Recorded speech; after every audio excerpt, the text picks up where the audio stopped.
এদিক ওদিক না করে একটু শান্তভাবে বসেন। হ্যাঁ, কথা বলবেন না, মিউট করে দেন, সবকটা বুঝেন। ইনশাল্লাহ এই জগতে হযরতগণ কিছু সবকের দরকার হয় না। আপনি আপনার আদব বলা একটা দিল হলে, কবুলিয়াত একটা দিল হলে আলহামদুলিল্লাহ এতটুকুই যথেষ্ট, এর বেশি কিছু নয়। যাই হোক, আল্লাহর রহমতে আজকের সবকটা অনেক গুরুত্বপূর্ণ হযরতগণ, অনেক গুরুত্বপূর্ণ একটি সবক। এটা কোনো মুজিজা থেকে কিন্তু কম নয়, এটা কোনো মুজিজা থেকে কিন্তু কম নয়। এই জন্য মুজিজা থেকে কম নয় বলছি যে অনেক সময় আপনারা খেয়াল করবেন হযরতগণ,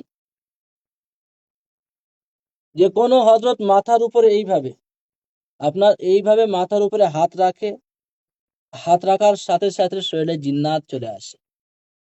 এটা দেখে অনেকটা আজীব মনে হয়। এরপরে অনেকেই চোখের সঙ্গে চোখ রাখে,